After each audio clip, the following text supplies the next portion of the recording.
할렐루야. 할렐루야. 6월 10일 삼위일체주일 사부 예배 오신 모든 분들을 주님의 사랑으로 사랑합니다. 오늘 예배와 또 주시는 말씀을 통해서 여러분의 삶과 또 삶의 모든 지경 위에 우리 주 예수 그리스도의 은혜와 또 하나님의 사랑과 또 성령의 사귐이 여러분 모두에게 함께 하시기를 다시 한번 주님의 축복으로 축복하며 빕니다. 방금 말씀드린 것처럼 오늘은 삼위일체주일로 지키는 교회의 한 절기입니다. 교회는 아주 오래전부터 전통적으로 성령 강림 주일 절기 다음 주일을 삼위일체 주일의 절기로 지켜오고 있습니다. 그래서 지난주가 성령 강림절이었죠. 오늘은 삼위일체 주일입니다. 왜 이렇게 삼위일체 주일로 지키느냐? 오늘 말씀은 전반부는 조금 강의처럼 진행이 되겠는데요. 오늘날에는 성부, 성자, 성령 삼위일체 하나님의 신앙 고백을 자연스럽게 받아들이기에 큰 문제가 없지만 과거에는 우리가 당연하게 받아들이는 성부, 성자, 성령 삼위일체 교리가 확립되고 우리의 신앙 고백으로 인정되는데 여러 어려움과 과정들이 있었습니다. 초대교회 때 이 삼위일체 교리에 대한 부분들이 이야기되면서 언제야 비로소 확립이 됐냐면 약 4세기를 끌었다 그래요. 400년 동안 계속해서 이게 맞냐 틀리냐 계속 얘기를 했던 거죠. 이 400년에 걸쳐서 삼위일체 신앙 고백에 대한 논쟁이 진행됐고 그 과정 가운데 많은 사람들이 이단으로 정죄되고 또 희생되는 아픈 역사를 가지고 있다라고 하는 것이죠.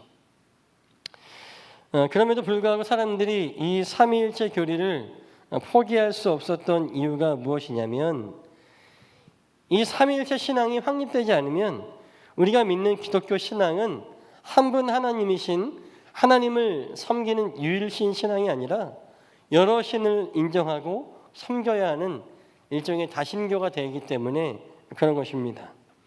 그래서 이런 삼위일체 교리의 형성 과정을 오늘 이 설교 시간에 여러분들에게 다 말씀드리면 오늘 하루가 다 지나가도 이야기하기 어렵습니다. 그래서 좀 간단히 말씀드리겠습니다. 기독교가 로마의 그 콘스탄티누스 대제에 의해서 로마의 공식 종교가 되었죠. 근데 그때 몇 가지 어려움들이 있었습니다. 그 중에 하나가 방금 말씀드린 것처럼 유일신 신앙이에요. 로마 사람들은 원래 다신교를 믿는 사람들이었습니다. 그리스 로마의 신화 이야기 잘 아시죠? 올림푸스의 12신 외에도 수많은 신들을 인정하고 그들을 위한 제단을 쌓고 우상 숭배를 하던 로마 사람들이 이제 모든 신을 다 버리고 한 분 하나님만 섬기라고 하니까 힘들어했어요. 근데 보니까 기독교 이 크리스찬들이 하는 얘기를 들어보니까 성부 하나님도 있고 성자 예수 그리스도도 있고 성령님이 계시다고 하니까 로마 사람들은 자연스럽게 비슷하네. 그래서 하나님 한 분을 섬기는 것이 아니라 하나님을 세 분의 신으로 생각하게 됐다라고 하는 거예요. 그러다 보니까 유일신 신앙이 아니라 다신교 신앙이나 마찬가지일 수밖에 없었어요. 이 유일신 신앙이 무너지면 결국엔 이전과 똑같이 가게 되는 그것이 얼마 남지 않았기 때문에 이 유일신 신앙을 지키는 것이 굉장히 중요했습니다. 그래서 이것을 보다 못한 아리우스라고 하는 알렉산드라에서 사역하던 사제가 있습니다. 여러분 보시는 그림의 왼쪽에 있는 사람이죠. 흑백으로. 이 사람은 니케아 공의회라고 하는 그 당시 큰 전 세계 교회 회의에서 이렇게 얘기했어요.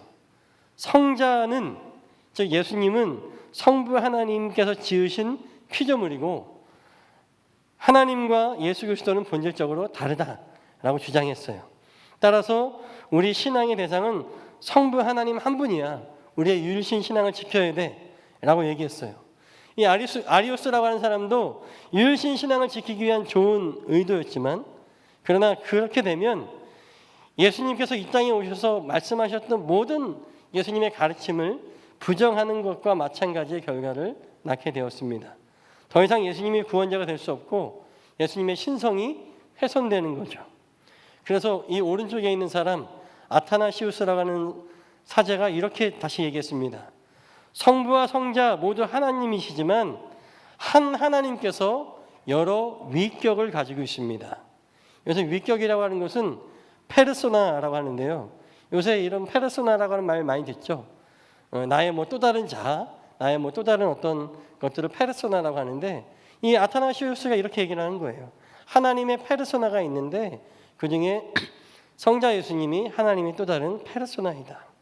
따라서 하나님은 한 분이시고 한 분이심으로 신앙에 어긋나지도 않고, 또 한 분께 두 페르소나가 있는 것이므로 성부 성자 모두 하나님이라고 해도 모순되지 않습니다 라고 얘기했어요.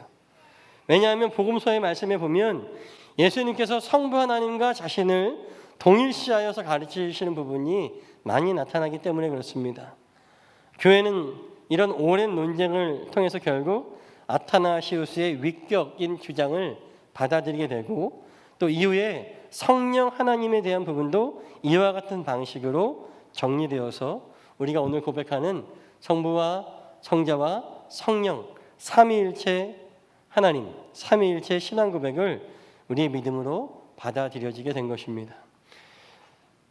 그래서 우리가 오늘날 이렇게 그냥 편하게 고백하는 성부와 성자와 성령 하나님이라고 하는 이 고백이 단순히 그냥 누가 알려줘서 그렇게 하는 건가 보다라고 배우는 것이 아니라, 이분들을 나의 하나님으로 믿고 고백하고 한 분 하나님으로서 인정하기 위해서 많은 신앙의 선조들이 수많은 고민과 수많은 논의와 그런 것들이 있어서 지켜져 온 위대한 신앙 고백의 유산이다라고 하는 것을 우리 마음 가운데 좀 새겨두시고 성령 강림절과 또 오늘 삼위일체주의를 기억하시면 참 좋겠습니다. 당시 니케아 공의회에서는 이제 이러한 신앙 고백을 니케아 신경이라고 하는 신앙 고백문으로 정리했습니다. 사실 오늘날 대부분의 교회는 사도신경으로 우리가 신앙 고백 드리잖아요. 근데 원래 교회에서, 기독교회에서 정식으로 채택된 신앙 고백문은 바로 이 니케아 신경이 정식 신앙 고백문입니다. 하지만 내용이 길고 복잡해서 대부분 예배 시간에는 사도신경을 쓰고 있죠. 그래서 저는 1년에 몇 번 안 되는 기회니까 오늘 우리가 한번 이 니케아 신경을 함께 고백해보면 어떨까, 우리의 삼위일체 신앙을 한 번 더 고백해보면 어떨까 하는 생각이 좀 들었습니다. 크게 같이 한번 신앙 고백을 같이 한번 드려볼까요? 시작. 우리는 하늘과 땅 그리고 모든 보이는 것과 보이지 않는 것을 지으신 한 분 전능한 아버지 하나님을 믿습니다. 우리는 또한 하나님의 독생자이신 한 분 주 예수 그리스도를 믿습니다. 그는 영원 전에 성부에게서 태어난 신 중의 신이시며 빛 중의 빛이고 참 신 중에 참 신으로서 창조되지 않고 출생되었으며 성부와 동일한 본질을 가지신 분입니다. 모든 것이 그로 말미암아 창조되었습니다. 그는 우리를 위하여, 우리 구원을 위하여 하늘에서 내려와 성령의 능력과 동정녀 마리아를 통해 육신을 입어 사람이 되셨습니다. 그는 우리를 위하여 본디오 빌라도가 다스릴 때에 십자가에 못 박혔습니다. 그는 고난을 받고 장사되었으며 성경대로 사흘 만에 부활하시고 하늘에 오르사 하나님 아버지의 우편에 앉으셨습니다. 그는 산자와 죽은 자를 심판하러 영광 중에 다시 오실 것이며 그의 나라는 끝이 없을 것입니다. 우리는 또한 성부와 성자에게서 나온 생명을 주시는 주 성령님을 믿습니다. 그는 성부와 성자와 함께 예배와 영광을 받으시며 선지자를 통해 말씀하셨습니다. 우리는 하나의 거룩하고 사도적인 세계 교회를 믿습니다. 우리는 죄를 용서하시는 하나의 세례를 믿으며 죽은 자의 부활과 내세의 삶을 기다립니다. 아멘. 이러한 신앙 고백입니다. 우리가 평소에 고백하는 사도신경과 비슷한 맥락이 많이 있죠. 조금 더 상세하게 우리의 신앙의 대상이 누구인지, 우리 교회 제자양육 교제인 믿음의 길을 공부할 때도 이 얘기가 나오는데요. 우리가 믿어야 될 믿음의 대상, 신앙의 대상이 누구인지를 정확하게 고백하는 것이 이 니케아 신경입니다. 물론 사도신경을 고백해도 문제는 없지만 우리가 생각이 날 때마다 이 니케아 신경을 한번 보면서 정말 성부 하나님도 성자 예수님도 성령 하나님도 내가 고백하는 나의 하나님이시다라고 하는 고백들이 우리 성숙한 믿음 가운데 자리 잡았으면 좋겠습니다. 자, 삼위일체 이야기는 여기까지만 하겠습니다. 이렇게 교회가 성령 강림 절기에 삼위일체 주일로 지키는 이유는 그만큼 우리와 함께 하시고 우리와 동행하시는 성령 하나님의 역사가 중요하기 때문에 그렇습니다. 사실 성경에는 하나님에 대한 이야기, 예수님에 대한 이야기는 많이 있지만 성령님은 그저 조력자처럼만 작게 나와 있기 때문에 우리가 성령 하나님에 대해서 작게 여길 때가 있습니다. 그렇지 않아요. 성부, 성자, 성령 하나님은 한 분 하나님이시고 우리의 믿음의 대상, 우리의 예배와 우리의 영광을 받으실 하나님이시다라고 하는 것을 다시 한번 우리 마음 가운데 새기기를 간절히 소원합니다. 사랑하는 여러분, 그럼 지금 여러분 성령님과 지금 함께하고 계십니까? 성령님과 동행하고 계십니까? 성령이 충만하십니까? 지난주에도 말씀드렸지만 지금 이 자리 예배 자리에 나오신 여러분들은 모두 성령의 인도하심 받은 성령님이 함께하시고 동행하시는 주님의 자녀인 줄로 믿습니다. 오늘 말씀의 제목이 트리니티였는데요. 트리니티라고 하는 말 자체가 삼위일체라는 뜻입니다. 오늘 본문의 말씀을 통해서 성령 하나님께서 성부 하나님, 성자 하나님과 어떻게 역사하시는지 짧게 나누고 이제 말씀을 마치려고 합니다. 오늘 주님께서 12절의 말씀과 같이 지금 당장은 제자들이 감당하지 못할 수많은 비밀과 신비의 말씀을 성령 하나님께 맡기셨어요. 그리고 13절에 그 성령 하나님을 진리의 영이다 라고 말씀합니다. 성경은 영서이죠.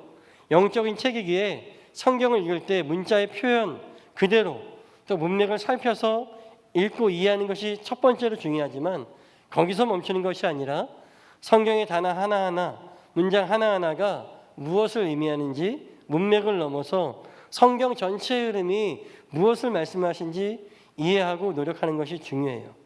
그것을 도우시는 분이 바로 성령님이시죠. 성경에서 진리라고 하는 표현이 나올 때 우리는 이 진리를 말씀이라고 이해할 수 있습니다.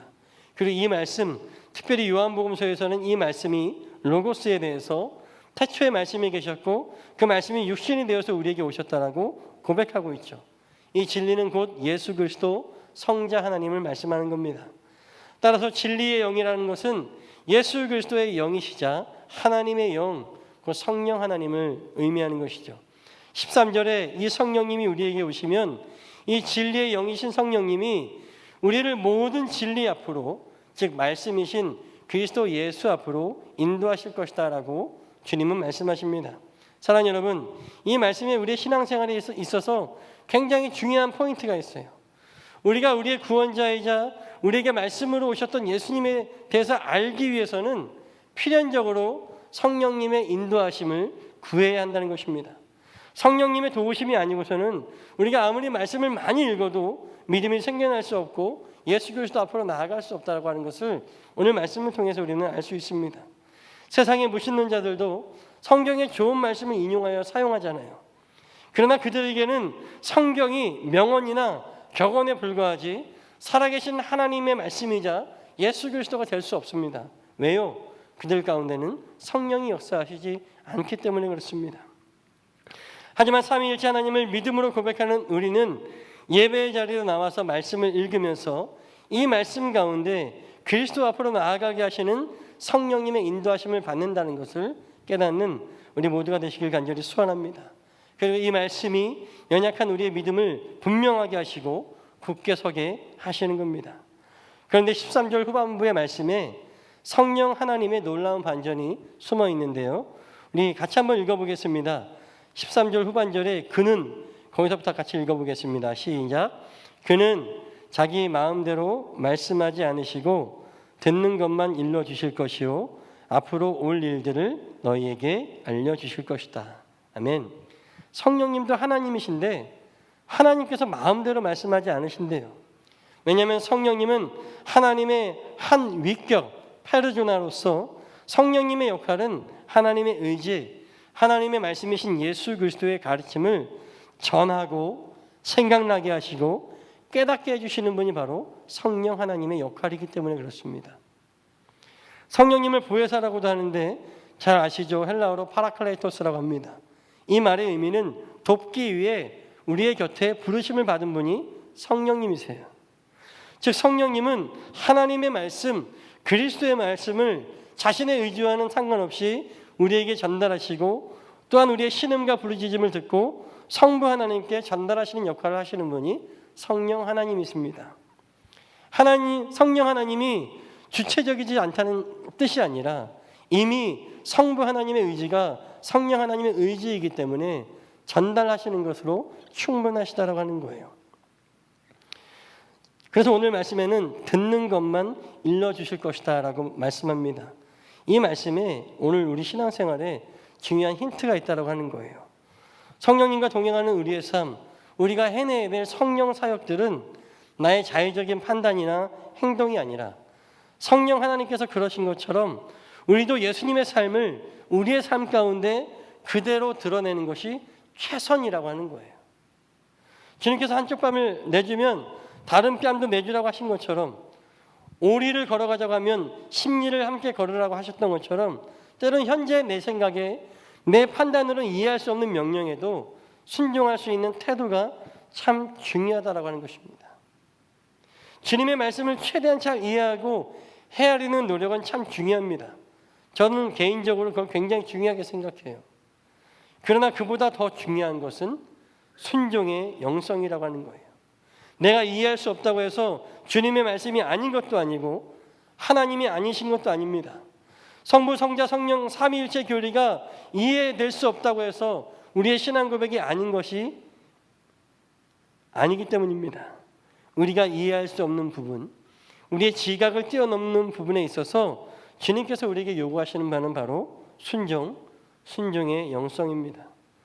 그래서 선지자 사무엘은 하나님께서는 제사보다 순종을 귀하게 여기신다라고 말씀하지 않았습니까?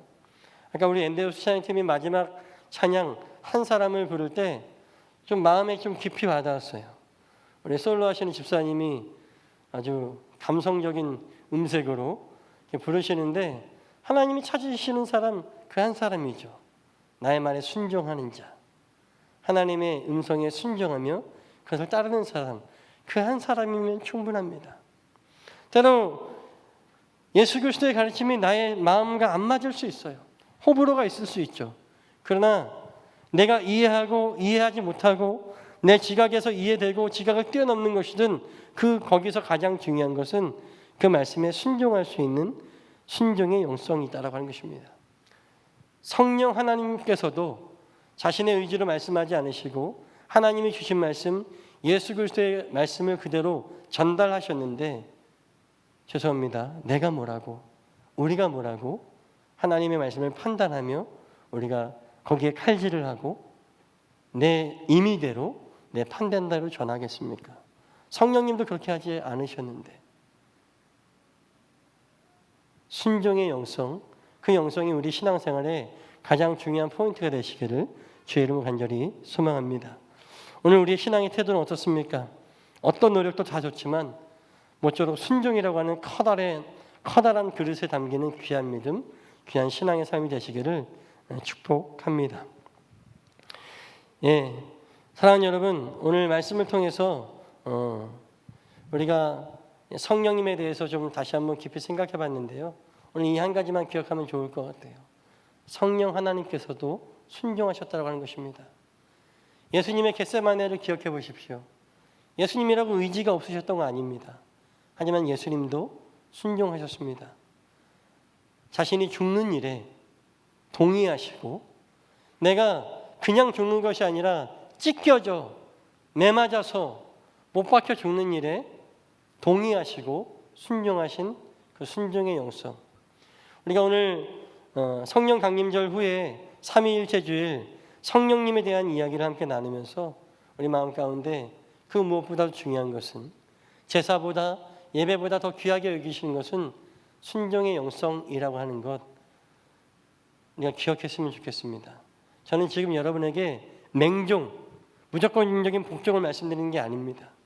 그럼에도 불구하고 하나님의 말씀을 따를 수 있는 성령님을 닮아서 성령님이 내게 역사하시도록 순종하는 순종의 영성이 오늘 삼위일체주의를 살아가는 오늘 저와 우리 여러분들의 새로운 영성이 되시기를 주의 이름으로 간절히 축복합니다.